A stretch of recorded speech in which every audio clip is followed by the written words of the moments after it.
What's going on, everybody? Welcome back to another episode of Guys at Magic. I'm your host, Dave. Today I'm going to be bringing you a deck tech. In the case you haven't done so already, please make sure that you like and subscribe us here on YouTube, as well as follow us on our other social media, to include both Instagram and Twitter at Guys at Magic.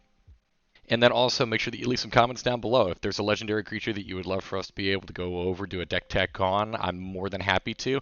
Just need your input, obviously, for that. If there's any comments, questions, concerns, or maybe some constructive criticism, some stuff that you would like for us to maybe tweak up, make this a little bit better, go ahead and put that down there in the comment section below. We love hearing from you, and we want to make sure that we're providing the best quality content that we possibly can.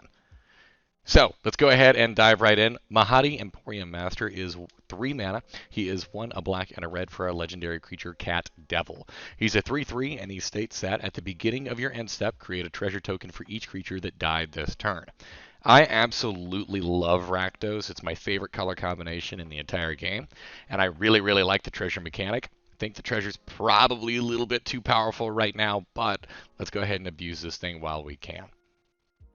So, what we're going to go ahead and do with this deck is we're really just going to try and make sure that we're building almost kind of like a removal or a sacrifice-based engine. That way we can just kind of play a removal tribal deck.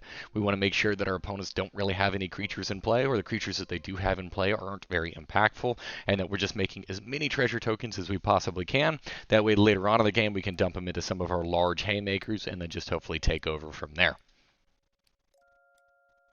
We're going to talk about some of the creatures that I've added into this deck first. So there are 5 of them that I want to go over right off the bat. The first ones here are Slum Reaper, Plague Crafter, Fleshbag Marauder, Demon's Disciple, and Merciless Executioner. Essentially, why I'm talking about all of these together is because they're all going to do the exact same thing. Whenever these creatures enter the battlefield, each player, and that includes yourself, are going to sacrifice a creature. Now, the wonderful thing about these is you can actually sacrifice themselves. That way, you don't have to worry about having extra creatures in play. Now, there is a little bit of an upside here as well, as that Plague Crafter also states that instead of just sacrificing a creature, it could also force your opponent to sacrifice a Planeswalker, and if they're not able to do that, they'll discard a card. I'm assuming for the purposes of this video that you're playing in a 4-player pod, yourself included. So by playing one of these with your commander in play, each player will sacrifice a creature. That means that at the end of your turn, your commander will make 4 treasure tokens. That pays for the cost of these things, and in many of the cases, it actually gives you additional treasure tokens for you to work with the following turn. Some other creatures that I wanted to put in here are some things that I wanted to just have that were good at dying. So some cards that maybe we want to sacrifice something, but maybe we didn't want to sacrifice one of the creatures, like what I already showed you. Some of the cards that whenever they enter, they sacrifice other things. So these are going to be some creatures that are really good at either coming back, or maybe they make a couple of tokens, kind of help fuel us in other ways. So the first one here is Gutterbones. Gutterbones is a single black mana for a creature skeleton warrior. He says that he enters the battlefield tapped, and you can pay 1 and a black to return Gutterbones from your graveyard back to your hand. You can only activate this ability during your turn, and only if an opponent lost life this turn. He's a very easy creature for you to be able to recur. There is a slight stipulation on it, but it's not necessarily the biggest hoop for you to jump through. Gutterbones really is just going to be in this deck as a means for you to be able to just kind of have a continuous sack engine. Same thing with Reassembling Skeleton. He is 1 and a black for a creature skeleton warrior. It says that you can pay 1 and a black to return Reassembling Skeleton from your graveyard to the battlefield tapped. Same kind of thing here. Feel free. You can sacrifice him, pay the 2, bring him back. Just get that additional value. Make sure that you're making those treasure tokens. Squee, Goblin Nabob, is one of my favorite cards in EDH. He is 2 and a red for a legendary creature Goblin. He says at the beginning of your upkeep, you may return Squee, Goblin Nabob from your graveyard to your hand. So this is just another nice little recursive threat. You don't actually need to do anything just to be able to get him back. He does it automatically for you. Just make sure that you're not missing that trigger. Bloodghast is a fun one here. This is 2 black mana for a creature vampire spirit. It's a 2/1, and it has it that it can't block, but that's totally fine. It also states that Bloodghast has haste as long as an opponent has 10 or less life. Sadly, this clause is not super relevant in EDH. Normally, if a player has 10 or less life, they're already kind of at the end of their game, so you're not typically going to see it, but it is a nice little upside to have regardless. The reason why I do have this card included in the deck, though, is that last ability, and it's a landfall. It says that whenever a land enters the battlefield under your control, you may return Bloodghast from your graveyard to the battlefield. So you don't actually even need to recast this. So long as you're hitting your land drops, he's just going to continue to be a free sack outlet for you. The last one here on our good at dying list is Jadar Ghoulcaller of Nephelia. He is 1 and a black for a legendary creature human wizard. He's a 1/1 on its own, which isn't very impressive, but he does have at the beginning of your end step, if you control no creatures with Decayed, create a 2/2 black zombie creature token with Decayed.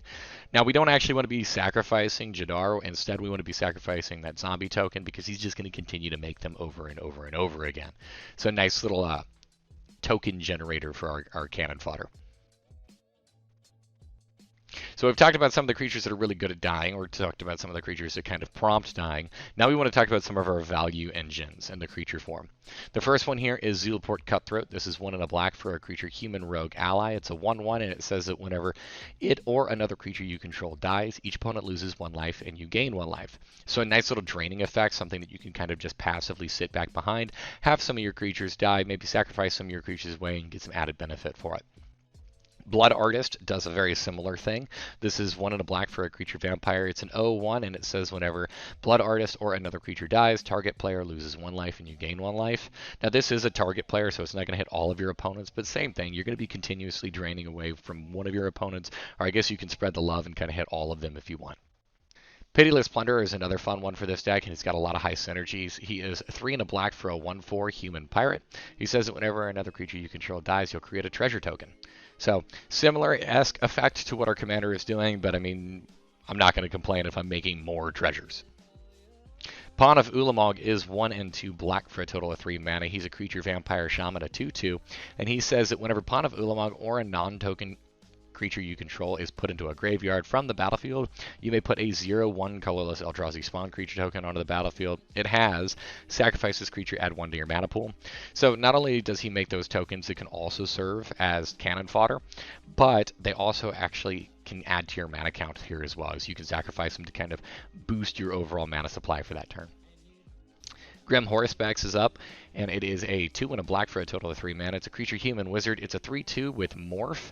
Probably never going to use that morph clause just because this is the only morph creature that you have in the deck. So if you do morph it, your opponents are going to know what this creature is. So just don't. However, the wonderful thing about this creature is it says whenever a non-token creature you control dies, you draw a card. So fantastic draw engine stapled onto this. We're going to have a ton of our things dying. We're going to have hopefully a ton of our opponents' things dying as well. But whenever one of our things die, we do want to be able to make sure that we're getting some kind of added value there. Morbid Opportunist is 2 and a black for a creature human rogue. It's a 1/3, and it says whenever 1 or more other creatures die, draw a card. This ability triggers only once each turn. This is a fantastic card in that not only can it trigger on somebody else's turn, but it also triggers off of your opponent's creatures as well. So if your opponent loses one of their creatures on their turn, you'll be able to also use this ability then too. So super nice little draw engine here. Lastly, in our draw engine package, as far as our creatures are concerned, we have Midnight Reaper. This is 2 and a black for a creature zombie knight. He's a 3/2, and he says whenever a non-token creature you control dies, he deals 1 damage to you, and you draw a card. The 1 damage isn't necessarily super impactful, so long as you're not overextending, you're not like feeding it to a board wipe. If you have 10 creatures in play and a Midnight Reaper and somebody casts a board wipe, yeah, it's gonna hurt, but this is definitely a nice little solid draw engine, helping make sure that you're continuing to get your pieces in play, maybe helping to make sure that you're continuing to control your opponent's board states. We have a couple creatures in this deck that are really good at just being able to kind of keep removal or keep control. The first one is Priest of the Forgotten Gods. This is 1 and a black for a creature human cleric. She's a 1/2. You can tap her and sacrifice 2 other creatures. It says any number of target players each lose 2 life and sacrifice a creature, and you add 2 black mana and draw a card. So she's going to help to replace the fact that you did just sacrifice one of your creatures away. She's also going to be able to ping all of your opponents, and she's going to give you that added mana to maybe even continue just kind of doing the shenanigans on your turn. Gatekeeper of Malakir is 2 black for a 2/2 vampire warrior. He's got a kicker cost of a single black, and you're always going to want to pay that. He says that whenever he enters the battlefield, if he was kicked, target player sacrifices a creature. So this one is a little bit different from the other sack creatures that we talked about earlier, because this isn't going to force all of your opponents, and you don't actually have to sacrifice a creature along with it. So this is just going to be like a targeted removal or a targeted sack, and that you're going to force a specific opponent to sacrifice a creature. Massacre Worm is 3 and 3 black for a total of 6 mana. He's a creature worm, he's a 6/5, and he states that whenever he enters the battlefield, creatures your opponents control get -2/-2 until end of turn. Whenever a creature an opponent controls dies, that player loses 2 life. So the wonderful thing here about Massacre Worm is that he's going to be able to clear up a lot of those token-based strategies that our opponents might be running. A lot of their small utility creatures are going to get wiped away with this. And the bigger the board state and the more things that we're going to be killing off with this, the more Massacre Worm is actually going to hit them as well. So this can come in as a haymaker up against certain decks. Massacre Worm is absolutely backbreaking. And on top of that, even after it's done its thing, it's going to leave you with a 6/5 body, which is definitely something that's going to be able to hurt and be very, very scary for your opponents to deal with. Shriekmaw is 4 and a black for a creature elemental. It's a 3/2 with Fear. Fear, for those of you who don't know, states that this creature can't be blocked except for by artifact creatures and or black creatures. So it's got like a pseudo evasion to it. It says that whenever it enters the battlefield, destroy target non-artifact, non-black creature. So has that removal stapled onto it as well. And if you need to, you can always evoke this. To evoke it, you pay 1 and a black. And whenever you do that, you may cast a spell for its evoke cost. If you do, you sacrifice it whenever it enters the battlefield. So if anything, that's just going to feed into the fact that you're going to have additional things dying. Your commander absolutely loves that. So you can keep Shriekmaw around by hard casting it if you want to, or evoking it for that added treasure. Now, we've talked about a lot of our smaller creatures, or a lot of our maybe less impactful creatures. This is the part where we're going to get to some of the big haymakers, or some of the really strong support cards. So the first ones we're going to talk about here, we have Kukusho, the Evening Star. This is 4 and 2 black for a legendary creature, Dragon Spirit. It's a 5/5 with flying, and it says whenever it dies, each opponent loses 5 life. You gain life equal to the life lost this way. Kukusho, not only on its own being a 5/5 with flying, can make a very good card to just go and beat face with and bring your opponent's life total down. But this is also a great card whenever you do need a sacrifice target, because he's going to be draining your opponents, and that's going to account for a massive life swing.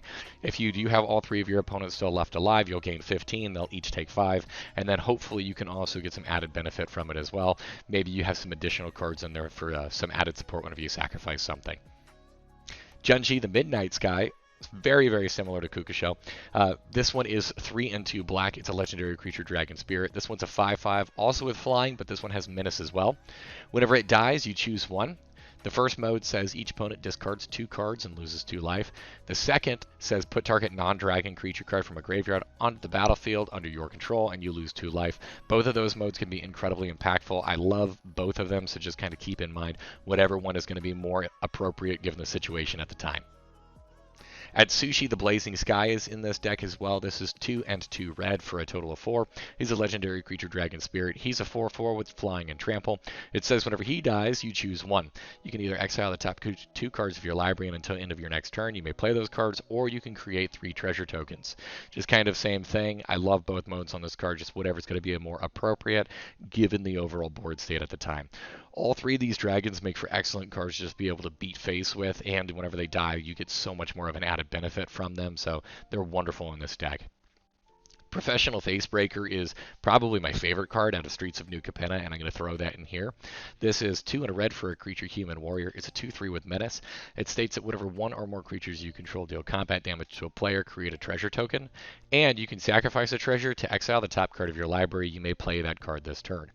Since we are a token-based deck, or since we are a treasure-based deck, we're hopefully going to be making a ton of them. This adds to that additional card velocity that we're going to be able to get, exiling additional cards off the top in the case that we maybe need to just churn through our library. And if not, if we're just simply using his first ability, whenever we're dealing damage, we're going to be making those tokens, so that's going to be fantastic. It's going to help us out with our mana base. Judith the Scourge Diva is a great little pump in this deck. She is 1 a black and a red for a legendary creature, Human Shaman. She's a 2/2 on her own. She says that other creatures you control get +1/+0, and whenever a non-token creature you control dies, she deals 1 damage to any target. So you can use this in conjunction with like any of our removal or sacrifice-based effects to just start pinging away some of the small creatures, or maybe some of the utility creatures our opponents play. Or in the case that maybe our opponents drop a board wipe, you can be very vindictive and just say, you know what, I'm going to swing all of that damage, just have it go all up at face and hit it for however many creatures you had die. Mayhem Devil is a black and a red for a creature devil. He's a 3/3 that states that whenever a player sacrifices a permanent, he deals 1 damage to any target. We have tons of sacrifice fodder, and this also works for your opponents as well. So if your opponents are playing a fetch land, for example, if they crack that, you'll be able to deal 1 damage to any target. Mayhem Devil is sneaky good whenever it comes to EDH. There's a lot more sacrifice effects than what you probably are just used to keeping track of. So he's going to put in some serious work. He'll be able to deal quite a bit of damage over the course of a game, and any of your opponents who happen to be playing any decks with a lot of small creatures, maybe some token creatures, are going to have an absolutely abysmal time playing up against him. Lastly, in this support package, we are going to be running Kroxa, Titan of Death's Hunger. He is 2 mana, a black and a red. It's a 6/6 legendary creature, Elder Giant. He says that whenever he enters the battlefield, sacrifice it unless it has escaped. Also states that whenever it enters the battlefield or attacks, each opponent discards a card, then each opponent who didn't discard a non-land card this way loses 3 life, and then he's got an escape clause on him as well. For the escape, you can pay 2 black and 2 red and exile 5 of the cards from your graveyard. If you do, you bring him back to the battlefield. So he's got a nice little recursion package on his own. He's got to sacrifice himself, which is wonderful with our commander. He's going to be able to help us make sure that our opponents are discarding cards, keeping their hands a little bit light, and later on in the game, whenever we do escape this, a 6/6 threat that's going to be able to just continue to rip apart our opponent's hand is absolutely fantastic.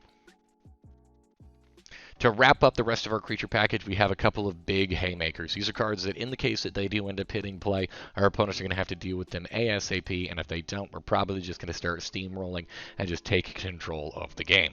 The first one here is Shieldred, the Whispering One. She is 5 and 2 black for a total of 7 mana. She's a legendary creature Praetor. She's a 6/6 with Swamp Walk. For those of you who aren't familiar, that says that this creature can't be blocked as long as the defending player controls a swamp. She says, at the beginning of your upkeep, return target creature card from your graveyard to the battlefield, and at the beginning of each opponent's upkeep, that player sacrifices a creature. So she's a sacrifice engine, she's a recursion engine, she's also a 6/6, and chances are somebody at your table is going to have a swamp in play that makes her unblockable to that player. She's going to be a very difficult card to deal with. Terrorgrade God of Fright is also included in this deck. I know that this card doesn't necessarily sit well with most tables, but I figured with just how much synergy she has in the deck, I did want to throw her in. If you are playing in a meta or in a play group that doesn't really like having their things taken from them, maybe substitute her out for something else, but she is absolutely a haymaker in this deck. So she's 5 mana, she's 3 and 2 black for a 4/5 legendary creature god. She's got menace, and she says, whenever an opponent sacrifices a non-token permanent or discards a permanent card, you may put that card from a graveyard onto the battlefield under your control. Any of your sacrifice effects are going to make them sacrifice things or potentially even discard cards. You're going to be able to get those permanents. She is an absolute menace to deal with. She warps game states very, very quickly, and chances are, I mean, she's going to eat the first removal spell your opponents can find. Marionette Master is 4 and 2 black for a creature human artificer. She's a 1/3 with Fabricate 3. That says that whenever this creature enters the battlefield, you put 3+1/+1 counters on it, or you create 3 1/1 colorless servo artifact creatures. You're probably not ever going to use the artifact creatures for this. Just go ahead and load her up with counters. Her second ability states that whenever an artifact you control is put into the graveyard from the battlefield, target opponent loses life equal to Marionette Master's power. The reason why she is so good here is because all of your treasure tokens, whenever you tap them, you sack them, and they'll go to the grave. Now, tokens don't necessarily stay in the grave. They're just going to kind of fade out of existence from there. But each time you crack a treasure token, she's going to potentially hit your opponent for whatever her power is. And if you fabricate to put those 3+1/+1 counters on her, that's 4 damage per treasure token that you crack. Marionette Master is a card that they're going to have to kill on sight. If this thing does stick around, it's just going to drain them for so much life. Ancient Brass Dragon is another huge haymaker in this deck. This is 5 and 2 black. It's a creature Elder Dragon. It's a 7/6 with flying. It says that whenever it deals combat damage to a player, you're going to roll a d20. Whenever you do, you put any number of target creature cards with total mana value of X or less from graveyards onto the battlefield under your control, where X is the result. You can be using this to reanimate some of your own creatures. You can grab cards from your opponent's graveyards as well, so long as you're kind of rolling high enough for it. Ancient Brass Dragon is going to be able to do some work. It's going to absolutely warp games, and same thing. I mean, it's a huge threat on its own. Your opponents are going to need to deal with this. Reaper of the Abyss is coming in here. This is 3 and 3 black for a total of 6 mana. He's a creature demon. He's a 6/6 with flying and morbid. His morbid trigger states that at the beginning of each end step, if a creature died this turn, destroy target non-demon creature. He is a reusable kill spell just over and over and over again. So long as things are dying, he can make sure that just the killing just continues. So fantastic card here. I absolutely love this. This is a card that you may not necessarily always make treasure tokens off of because your commander is only going to care about things that die on your turn. But, I mean, if you have an opponent attack in, say opponent A attacks opponent B, and maybe whenever they go to attacks they lose something in the exchange for combat, Reaper of the Abyss will trigger it, and then you just get to kill something else. Rankle, Master of Pranks, also included in here. He is 2 and 2 black. He's a legendary creature fairy rogue. He's a 3/3 with flying and haste, and he says that whenever he deals combat damage to a player, you choose any number. He's got 3 modes on him, and the modes are each player discards a card, each player loses 1 life and draws a card, and each player sacrifices a creature. So you can choose to do all, you can choose to do 1, you can choose to do 2, whatever you feel like for your circumstance. Being able to just have him come in and have that continuous sack outlet, though, as well as potential card draw for you, and then also discard is kind of like to lock the game up, because I mean if you are in a commanding board state, who cares if nobody has any hand? So fantastic card there. He's a threat that your opponents are also really going to need to deal with. Not necessarily the biggest stats on him, but his abilities are super relevant. So that rounds out the rest of our creatures. From here, we're going to start talking about some of the instants and sorceries in this deck. So we're going to dive in with some of the sorceries first. The first one we're going to look at here is Angrat's Rampage. This is a black and a red for a sorcery. It says choose one. It's got 3 modes on it. First mode on it says target player sacrifices an artifact. Second mode says target player sacrifices a creature. And the third mode says target player sacrifices a planeswalker. So it's a flexible removal spell. It is a sacrifice effect, so it's not necessarily something that you're going to be able to target. But, I mean, if your opponent only has 1 planeswalker and you need that planeswalker to die, this will do the job. Fates of Saluting is probably my favorite card in all of Magic. I put this in just every deck that I can, really. It's a single red mana for a sorcery. It says draw 2 cards and discard 2 cards, and it's got a flashback where you can cast it from the graveyard for 2 and a red. I love this. I think that this card smooths out opening hands just oh so well, and the fact that you can go ahead and flash this back later on just makes this card even better. Siphon Flash is 4 and a black for a sorcery. It says that each other player sacrifices a creature, and you put a 2/2 black zombie creature token onto the battlefield for each creature sacrificed this way. Gives us some cannon fodder and deals with our opponent's things. Victimize is 2 and a black for a sorcery. Choose 2 target creature cards in your graveyard. Sacrifice a creature. If you do, return the chosen cards to the battlefield tapped. Sacrifice something that's either good at dying or that you don't really care about dying, and bring back 2 other things that you actually really want in play. Victimize can be a huge swingy card. The last 2 sorceries we're going to talk about are kind of just straight up game enders. If you do manage to get these things off, you're probably just going to win the game. The first one here is Torment of Hailfire. This is X and 2 black for a sorcery. It says repeat the following process X times. Each opponent loses 3 life unless that player sacrifices a non-land permanent or discards a card. We're a treasure token deck, so we hopefully will be able to just amass a ton of treasures, and then by the end of the game be able to cast a Torment of Hailfire where X is equal to, like, I don't know, 12 to more. I don't know. Some ridiculous number. That way our opponents are just blowing up their boards. It's wrecking havoc on their hand. And even more ideally than that, it's just outright killing them. Rise of the Dark Realms is the other big sorcery we're going to have in here. This is 7 and 2 black for a total of 9 mana. It says put all creature cards from all graveyards onto the battlefield under your control. So this is a card that you're going to want to play obviously later on in the game. You've been killing all of your opponent's things repeatedly over and over and over again every turn and amassing all those treasures, and now you can cast a Rise from the Dark Realms to be able to take advantage of all the wonderful toys your opponents have had. So beat face with your opponent's things. Our instants in this deck, we're going to be running primarily just going to be some nice little removal instants. The first one here is Terminate. It's a black and a red for an instant. It says destroy target creature. It can't be regenerated. Infernal Grasp is 1 and a black. It says destroy target creature. You lose 2 life. Bedevil is 2 black and a red for a total of 3. It says destroy target artifact, creature, or planeswalker. Liliana's Triumph is 1 and a black. It says each opponent sacrifices a creature, and if you control a Liliana Planeswalker, each opponent also discards a card. Wild Magic Surge is 2 red mana. It says destroy target permanent an opponent controls. Its controller reveals cards from the top of their library until they reveal a permanent card that shares a type with that permanent. they put that card onto the battlefield and the rest on the bottom of their library in a random order. This card could potentially bite you in the ass by giving them something that's meaner than what it is that you just got rid of, but most likely they'll just, I don't know, they'll drop a land into play or something.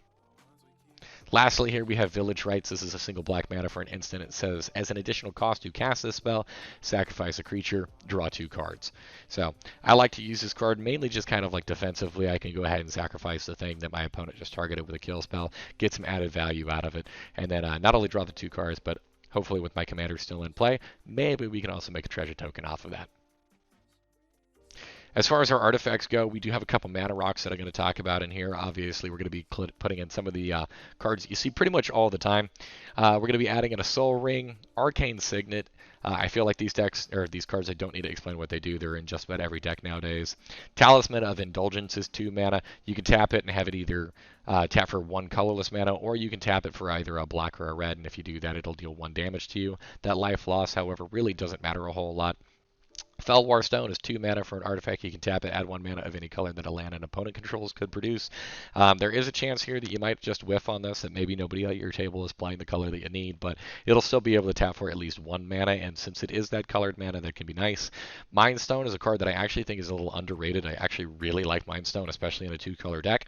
Only 2 mana. You can tap to add 1 colorless to your mana pool, or later on in the game, the reason why I like it so much is because you can pay 1 tap it, sacrifice it, and draw a card whenever you just no longer need this. Rakdos Signet is also going to go in this deck. This is 2 mana for an artifact. You can pay 1, tap it, and you'll add both a black and a red to your mana pool. So it just kind of helps to smooth out your mana colors. The artifacts that we're going to include in here that are not going to just simply be mana rocks, but also provide a different function. On top of that, we have both Phyrexian Altar and Ashnod's Altar. These both cost 3 mana. Phyrexian Altar allows you to sacrifice a creature to add 1 mana of any color, and Ashnod's Altar allows you to sacrifice a creature to add 2 colorless mana to your mana pool. Both of these cards are absolutely fantastic. That'll allow you to ramp up and be able to reach some of your heavy spells later on at the end of the game, as well as just being able to feed your commander, making sure that you're making those massive amounts of treasure tokens towards the end of the game. Both of these cards are absolutely fantastic. Now, I will go ahead and mention that although the power level with these cards is very, very real, so too is the price tag. So if you're looking to make something a little bit more on the budget-friendly side, it may be a good idea to replace these maybe with some other effects that you can just kind of like add in some sacrifice effects for. But with that being said, I mean, I absolutely love these cards, and I do think that they warrant their spot on the deck. As far as our enchantment package goes, we're actually only going to be running 6 enchantments, so we're not super heavy whenever it comes to those. The first one here is Bastion of Remembrance. We got 2 and a black, and it says that whenever it enters the battlefield, you create a 1/1 white human creature token. And whenever a creature you control dies, each opponent loses 1 life and you gain 1 life. It's going to work similarly to the creatures that we mentioned earlier, like Zulaport Cutthroat or Blood Artist, some of those draining effects. Plus, this also gives you a token whenever it enters the battlefield too, so feel free to block with it, sacrifice it, do whatever you want. Dark Prophecy is 3 black mana. This one says whenever a creature you control dies, you draw a card and lose 1 life. Same kind of thing as what we talked about earlier with Midnight Reaper. Fantastic draw engine here. Dictate of Erebos is 3 and 2 black for an enchantment. It's got flash, and it says whenever a creature you control dies, each opponent sacrifices a creature.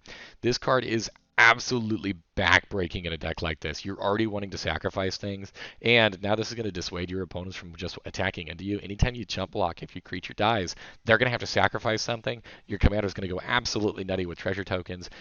This is a card that whenever you do cast it, your opponents need to deal with it, and the fact that this has flash on top of it is just icing on the cake. This card is fantastic. Phyrexian Reclamation is going to be one of our recursion enchantments. This is a single black mana, and it has, for 1 and a black and pay 2 life, return target creature card from your graveyard to your hand. So this makes sure that you get that added recursion. If you're using this, for example, with any of the creatures that have the ETB of sacrifice a creature, you might just be able to just go absolutely nutty with this. You can make sure that you're just generating huge amounts of treasure tokens at the end of your turn, while also being able to just recur those pieces over and over again to lock up a board state. Underworld Breach is our second recursion-based enchantment. This is 1 and a red. It says each non-land card in your graveyard has escape. The escape cost is equal to the card's mana cost, plus exile 3 other cards from your graveyard. So do keep in mind you do need to have some form of a graveyard. The bigger it is, the better, because that allows you to obviously cast more things from your graveyard and turn through more of it. It also says that at the beginning of your end step, sacrifice Underworld Breach. This is a fantastic card. Honestly, this is probably just the strongest red spell in EDH. absolute haymaker here, and this is a card that the turn that you play it, you can do some really, really crazy things and potentially just like turn the board state entirely in your favor. Revel and Riches obviously going to be making it into this. We can't have a sacrifice treasure token deck without including this card. This is 4 and a black. It says whenever a creature an opponent controls dies, create a treasure token. And at the beginning of your upkeep, if you control 10 or more treasures, you win the game. Kind of an alternative win condition for us. I don't know what to say else about this card. Everything about this is just doing exactly what we want to do. We love treasures. We might actually already have 10 by the time that this thing gets cast. And I mean, this is a deck that if you haven't noticed yet, it loves killing its opponent's toys. We do have 3 Planeswalkers that I'm going to throw into this deck as well. The first one here is Liliana Dreadhorde General. She is 4 and 2 black for a total of 6 mana. She comes in with 6 loyalty, and she has a passive ability on her that says whenever a creature you control dies, draw a card. So wonderful little draw engine there. She's got a +1 that says create a 2/2 black zombie creature token. She's got a -4 that says each player sacrifices 2 creatures. If her commander's in play and we don't have to sacrifice our commander to that, that's a ton of treasures. She also has a -9. It says each opponent chooses a permanent they control of each permanent type and sacrifices the rest. If she does get to that -9, congratulations, you've just won the game. All of your opponents are only going to have 1 land. So they're just done. She's a huge threat. She's a nice draw engine for you. She's going to be able to help control the board with that -4. Absolutely wonderful card here. Next up, Chandra, Acolyte of Flame. This is 1 and 2 red. She comes in with 4 loyalty. She has a 0 ability that says put a loyalty counter on each red planeswalker you control. She's the only red planeswalker in the deck, so really you just be putting it on her. To be completely honest, though, that's actually not the reason why I like this card, and I'm probably never going to use that ability. The second ability on her, also a 0 ability, says create 2 1/1 red elemental creature tokens. They gain haste and sacrifice them at the beginning of the next end step. That's great. You can attack in with them. They're probably not going to deal a whole lot of damage, but that's 2 creatures that you have that are going to be dying at the end of your turn. That means that's 2 treasure tokens that are going to be added on whenever it comes to your commander, as well as potentially some damage that you might be able to get through. Her last ability there is a -2. It says you may cast target instant or sorcery card with converted mana cost of 3 or less from your graveyard. If that card would be put into your graveyard this turn, exile it instead. So a nice little package there for you to be able to recur some instants and sorceries. The last Planeswalker we're going to include in here is Tevesh Szat, Doom of Fools. He is 4 and a black for a legendary creature Planeswalker. He comes in with 4 loyalty. His first ability is a +2, and it says create 2 0/1 black Thole creature tokens. So excellent, excellent sacrifice fodder. He's got a +1 that says you may sacrifice another creature or Planeswalker. If you do, draw 2 cards. Then draw another card if the sacrifice permanent was your commander. Probably don't want to be sacrificing your commander, but I love the card draw aspect here and the fact that we can make those treasures if her commander is sticking around. And then lastly, his ultimate, he's got a -10. It says gain control of all commanders. Put all commanders from the command zone onto the battlefield under your control. So you can just steal your opponent's things, even if they haven't cast it, which is really, really nice. Probably not going to win the game or quite as impactful as Liliana, but definitely still a draw engine there that is going to be something that your opponents are going to have to deal with. So that's going to wrap up, for the most part, all of our fun toys. From here, we're going to talk about some of the lands that are going to help support us. We have a couple non-basics that I'm going to include in this deck. Seeing as how we are a treasure token deck, and because we're only 2 colors, I didn't think that it was super important for us to dive in with a ton of the kind of utility lands or lands that are going to be able to help us make both of our colors, both red and black, so we've only got a handful of them in here. The first one here is Command Tower. This is a land that obviously, if you're not familiar with it, you can tap to add 1 mana of any color of your commander's color identity. So in this deck, you tap it for either a red or a black. Dragon Skull Summit enters the battlefield tapped unless you control a swamp or a mountain. You have tons of those in this deck, so hopefully this will never enter tapped. You can tap to add either a black or a red. Smoldering Marsh says it enters the battlefield tapped unless you control 2 or more basic lands. Same thing. We'll get to it here in a second, but this deck runs a ton of basics, and it can tap for either a black or a red. Luxury Suite says it enters the battlefield tapped unless you control 2 or more opponents. You can tap for either a black or a red. Fantastic card there. Tainted Peak, you can tap it for a colorless, or you can tap it for a black or a red, but you can only activate that if you control a swamp. So this just kind of helps make sure that you hit that red mana. Sulphurous Springs is going to be the last one of these cards that we're going to talk about. This one, you can have it tap to add 1 colorless mana, or you can have it tap to add either a black or a red to your mana pool, but it'll deal 1 damage to you. Sulphurous Springs, If you need it to deal the damage to you, it's probably only going to do so on the first, like I would say, 2 or 3 turns. Past that point, feel free to just use it for the colorless, and it won't hurt you anymore. To wrap this thing up, we're going to be throwing in some basic lands. This is a 2-color deck that has a lot of additional color support through our commander, so I don't think it's all that bad of a thing for us to be running a ton of basics. We're going to be running 16 swamps and 13 mountains. In total, this deck currently, from what I'm looking at on TCG Player, is about $370. If you do want to start building towards this deck, maybe this is something that really interests you, that you think you kind of want to do, steer in this direction, but maybe you don't quite have the funds for that. So one of my recommendations would be cut out the 2 artifacts we talked about earlier, both Ashnod's Altar and Phyrexian Altar, and then Liliana Dreadhorde General is another one of the more expensive pieces. Cutting those 3 will probably reduce the overall cost of the deck by about $100 on its own, and then from there you can kind of see what other cards you can start building towards and which ones you want to pick up and not. Anyways, so this has been my deck tech. This has been going over my Rakdos Sacrifice themed deck for Mahadi Emporium Master. I hope you enjoy it. As I mentioned already before, I would love to hear some of your comments, though. Make sure that you type it up down there in the comment section down below. Give us some good feedback. Let us know what we can improve upon. Let us know what you would like to see moving forward in the future. And then also, just as an additional thing, we're also going to be linking the Moxfield deck list for all of these. That way you can just check them out directly on our Moxfield as well. Thank you so much for sticking around, and thank you so much for all the love and support. Until next time, peace.